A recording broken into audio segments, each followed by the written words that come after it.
मेरे बाजू में जो हस्ती बैठी है वो है नामी गिरामी। मेरे बाजू में जो हस्ती बैठी है वो है नामी गिरामी। इनसे मिलिए, ये है के गोस्वामी।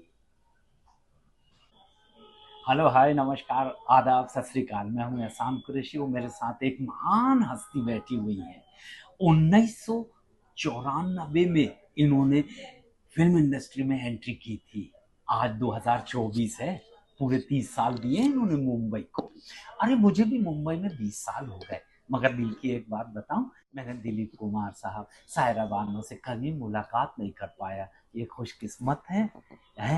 कला के इतने बड़े जादूगर और इतने बड़े सुपर स्टार के साथ इन्होंने काम भी किया, खाना भी खाया। जी, आप जानते हैं इनको? गुटुरगु सीरियल आता था तो रिमोट से चलने वाला गुड्डा देखे होंगे, याद होगा। एक सीरियल आता था लक शक बूम बूम, उसमें थे ये क्रिस्टल बाबा जी, और गबरू घबराल के नाम से बहुत फेमस हैं। जी, हिंदी फिल्मों से लेकर भोजपुरी फिल्मों तक कमाल करने वाले आर्टिस्ट का नाम है के गोस्वामी। नमस्कार, प्रणाम, सत श्री अकाल, अस्सलाम वालेकुम। मैं हूं आप सबका प्यारा के गोस्वामी। भाई ने जैसा मेरा परिचय दिया है वो 100% सही है। Thank you. और ये कहानी उन दिनों की है जब मैं एक सीरियल साइन किया था जिसके प्रोड्यूसर थी शायरा बानो जी। वाह। दिलीप साहब के बंगले पर शूटिंग होती थी। सीरियल का नाम था अल्लाह मेरी तौबा। अल्लाह मेरी तौबा। यस। और कौन कौन थे उसमें 2 हीरो थे, एक मैं और एक अली असगर साहब।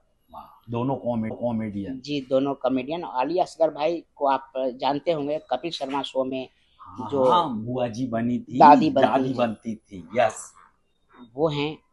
और जब मैं वहाँ शूटिंग करता था तो कुछ सीन कभी कभी, अब दिलीप साहब तो दिलीप साहब है, उन्हें पसंद नहीं आता था और वो आते थे, हमें सीन समझाते थे। ये फोटो मैं दिखा रहा हूँ आपको, देखिएगा सीन समझाते हुए।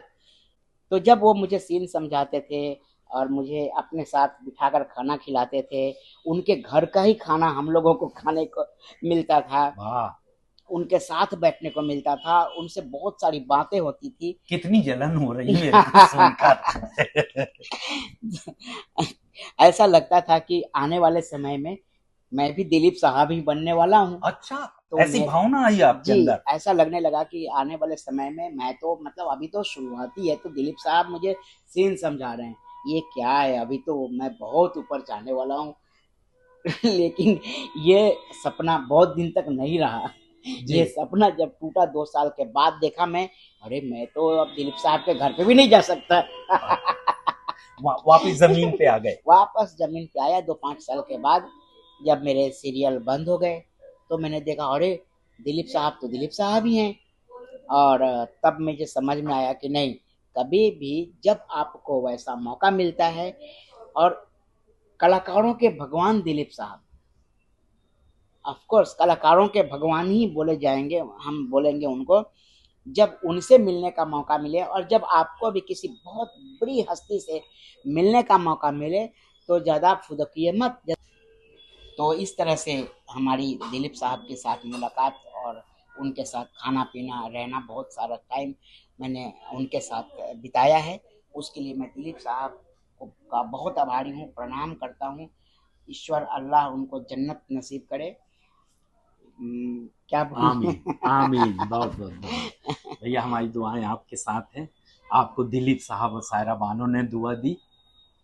आप बड़े महान और किस्मत वाले आदमी हैं। आपको हम प्रणाम करते हैं। आप सब हमारे साथ बने रहिए। अगले एपिसोड में किसी दूसरे कलाकार, बहुत बड़े महान हस्ती के बारे में बताऊंगा। Thank you.